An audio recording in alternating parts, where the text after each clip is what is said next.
नमस्कार। नमस्कार। अब तो उत्तर प्रदेश में आचार संहिता भी लग गई। अभी अखिलेश यादव कहा रहा था कि वर्चुअल रैली के लिए हमारे पास फंड नहीं है, हमारे पास पैसा नहीं है। हम ऐसे में प्रदेश में वर्चुअल रैली कैसे करेंगे जी, इस पर क्या है? देखिए, समाजवादी पार्टी हमेशा से गरीबों का नेतृत्व करती आई, मेहनत कश लोगों का नेतृत्व करती आई। और ऐसे में ये वाजिब है, बिल्कुल सही बात है कि समाजवादी पार्टी के जो वर्कर्स हैं वो इतने सक्षम नहीं हैं टेक्निकल रूप से कि वर्चुअल रैली कर सकें। ये भारतीय जनता पार्टी के लोग जानबूझ करके इस तरह का काम कर रहे हैं, क्योंकि अखिलेश यादव की जो अभी समाजवादी विजय रथ यात्रा निकल रही थी उसमें जो भीड़ उमड़ रही थी उसको देख करके भारतीय जनता पार्टी के लोग घबरा गए और इसीलिए उन्होंने एक नया रास्ता निकाला कि हम वर्चुअल रैली करेंगे। ये हताशा में भारतीय जनता पार्टी कुछ भी कर सकते हैं, सत्ता पाने के लिए लोग कुछ भी कर सकते हैं। तो फिर ऐसे में वर्चुअल रैली के माध्यम से खासतौर पे भारतीय जनता पार्टी पूरी तैयारी में है, तो क्या समाजवादी पार्टी कमज़ोर होगी उनके सामने? समाजवादी पार्टी कमज़ोर नहीं होगी, इसलिए कमज़ोर नहीं होगी कि समाजवादी पार्टी के साथ गरीब और किसान, नौजवान, बेरोजगार सभी लोग हैं। क्योंकि अभी आप देखिए, जब रोजगार मांगने वाले नौजवान गए तो उनके ऊपर लाठियां चली। महिलाओं की पहली बार इस देश में आज़ादी के बाद महिलाओं ने अपना मुंडन कराया। वो कार्यकर्ती थी और ये टीईटी वाली परीक्षार्थी थी। तो ये सभी लोग समाजवादी पार्टी से जुड़े हैं और निश्चित रूप से समाजवादी पार्टी के साथ जनता है। वर्चुअल रैली और इससे बहुत ज़्यादा फर्क नहीं पड़ेगा, क्योंकि जनता उनके साथ है, समाजवादी पार्टी के साथ है और माननीय अखिलेश जी के साथ है। अभी चुनाव आयोग का आया हुआ है कि 15 जनवरी तक ना कोई रोड शो होगा, ना कोई पदयात्रा होगी, ना कोई नुक्कड़ सभा होगा। चुनाव आयोग का जो भी निर्देश होगा, समाजवादी पार्टी पूरी तरह से चुनाव आयोग के निर्देशों का पालन करेगी और हमारे भी न कोई सभा होगी न रैली होगी। हम डोर टू डोर लोगों से जा कर के मिलेंगे और समाजवादी पार्टी की नीतियों का और समाजवादी पार्टी के अध्यक्ष, राष्ट्रीय अध्यक्ष अखिलेश यादव जी द्वारा किए गए घोषणाओं को हम जनता के बीच बताएंगे। और निश्चित रूप से हमें विश्वास है कि जो हमारी नीति है, जो हमारा घोषणा पत्र है, उस पर जनता विश्वास करेगी, क्योंकि समाजवादी पार्टी जो घोषणा करती है वो करती है। हम लोग जुमलेबाज नहीं हैं, हम लोग फेंकने वाले नहीं हैं, हम जो कहते हैं वो करते हैं। इसके लिए समाजवादी पार्टी जनता में जानी जाती है। आप 2019 का जो चुनाव लड़े लोकसभा, उसमें आपने मायावती का सहारा लिया, चूँकि आप समाजवादी पार्टी के प्रवक्ता हैं जी। और फिर उसके बाद जोड़ी बिछड़ गई जी। तो आप उस समय दोनों लोग मिलकर लड़े, सपा और बसपा 2019 का चुनाव लोकसभा लड़े, लेकिन सफल नहीं रहे जी, कम सीटें पाए जी। फिर ऐसा क्या हुआ, फिर आप लोग अलग हो गए? देखिए, हम लोग अलग इसलिए हुए कि मायावती जी भारतीय जनता पार्टी के बी टीम के रूप में काम करने लगे, जिससे हमारी मजबूरी है कि हम भारतीय जनता पार्टी को फिरकापरस्त ताकतों को, सांप्रदायिक ताकतों को रोकने के लिए राजनीति करते हैं। राजनीति में हमारा एक सिद्धांत है, हमारी एक नीति है और हम उन नीति और सिद्धांत से कोई समझौता नहीं कर सकते हैं।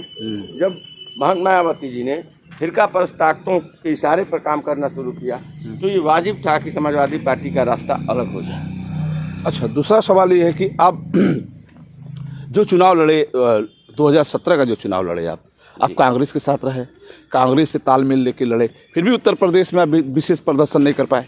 हम आपसे पहले ही कहे कि हम फिरकापरस्त ताकतों के खिलाफ चाहते हैं कि सभी दल एक हों, लेकिन जो नीतियां हैं, जो सिद्धांत हैं और जो जनता के सवाल हैं, उस पर सब लोग एक हों।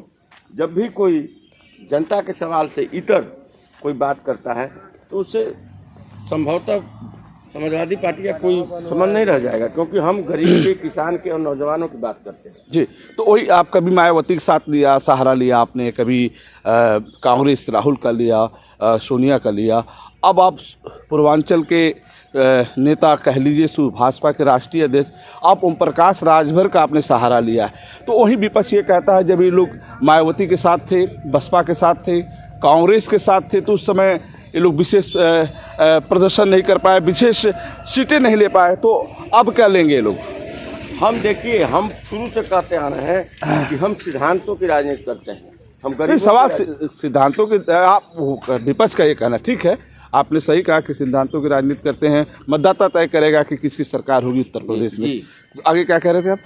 मैं ये कह रहा था कि माननीय ओम प्रकाश राजभर जी जो बात कह रहे हैं, जो बात उठा रहे हैं, जो उनकी मांग है और जो उनका विचार है, समाजवादी पार्टी से उनका विचार मेल खा रहा है। जैसे हम जातीय गणना के पक्ष में हैं, सरकार बनेगी 3 महीने के अंदर जातीय गणना हम करेंगे और जिसकी जितनी संख्या होगी हम उसको उतनी हिस्सेदारी देंगे।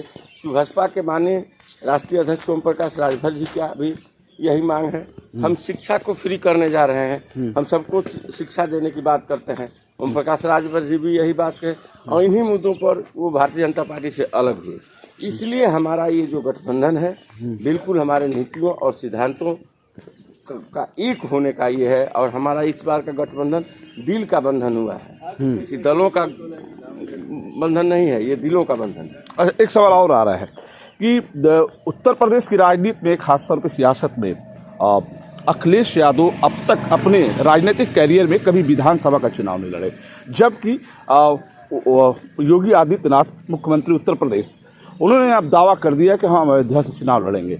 तो जहां सीएम कह रहे हैं कि हम चुनाव लड़ेंगे, वहीं अखिलेश यादव नहीं कह रहे कि हम भी चुनाव लड़ेंगे। देखिए, माननीय आदित्य योगीनाथ जी ने ये दावा नहीं किया है कि हम अयोध्या से चुनाव लड़ेंगे। उन्होंने टिकट मांगा है भारतीय जनता पार्टी से कि हमको टिकट दीजिए। भारतीय जनता पार्टी उनको टिकट ही नहीं दे रही है चुनाव लड़ने के लिए विधानसभा। तैयारियां चल रही हैं उनके लिए, तैयारियां चल रही हैं, ठीक है। हमारे भी दल के माननीय राष्ट्रीय अध्यक्ष अखिलेश यादव जी, हमारा संसदीय बोर्ड तय करेगा कि वो चुनाव कहाँ से लड़ेंगे और लड़ेंगे कि नहीं लड़ेंगे, ये हमारा संसदीय बोर्ड, हमारी समाजवादी पार्टी तय करेगी। तो मतलब क्या, अगर यदि उत्तर प्रदेश के सीएम अयोध्या से चुनाव लड़ते हैं तो क्या अखिलेश यादव भी कहीं किसी विधानसभा से चुनाव लड़ेंगे? ये तो हमारी समाजवादी पार्टी का संसदीय बोर्ड तय करेगा कि वो कहाँ से चुनाव लड़ेंगे। चलिए ठीक है, लोकल मुद्दे पे खास तौर पे ये देखा जाए कि आप नेता प्रतिपक्ष राम गोविंद चौधरी के बहुत करीबी हैं और लगातार बांसडीह विधानसभा क्षेत्र में आप कई बार वहाँ से विधायक और मंत्री भी रहे।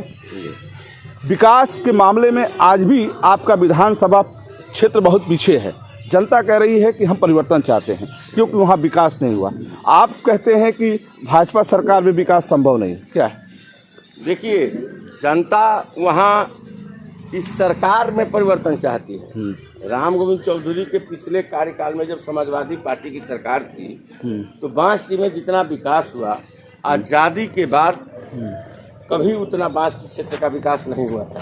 बांसडीह में आप देखिए, एक बड़ा पुल घाघरा नदी पे समाजवादी पार्टी की सरकार में बना, जो हमारे बांसडीह विधानसभा क्षेत्र की जीवन रेखा है, जो मनियर से चल करके और लालगंज तक सड़क जाती है, उस सड़क को बनवाने का काम माननीय राम गोविंद चौधरी जी ने किया। सुखपुरा से लेकर के बांसडीह सड़क को बनवाने का काम माननीय राम गोविंद चौधरी ने किया। बांसडीह में पॉलिटेक्निक कॉलेज बनवाने का काम आदरणीय राम गोविंद चौधरी ने किया। अभी अगौर में जो हॉस्पिटल है उसका कायाकल्प कराने का काम, वहाँ ऑक्सीजन प्लांट लगवाने का काम माननीय राम गोविंद चौधरी ने किया। रिगवन में जो हॉस्पिटल है उसको भी बनवाने का काम माननीय राम गोविंद चौधरी ने किया। 2 बिजली के सब स्टेशन बनवाने का काम राम गोविंद चौधरी ने किया। राम गोविंद चौधरी इस समय बलिया जनपद के लिए जिस तरह से कभी हम कहते थे कि हम चित्तू पांडे के जनपद के रहने वाले हैं, हम मंगल पांडे नहीं, सवाल उत्तर प्रदेश पे आइए। उत्तर प्रदेश पे बलिया पे ही कर रहे हैं। और जिस तरह से मंगल पांडे, चित्तू पांडे और चंद्रशेखर जी का नाम हम लोग लेते थे कि हम लोग उस जनपद के रहने वाले हैं, राम गोविंद चौधरी राजनीति की ऊंचाई पे पहुंच गए हैं कि आज उत्तर सड़कों की हालत बड़ी खराब है आपके क्षेत्र की, आपने कुछ नहीं किया।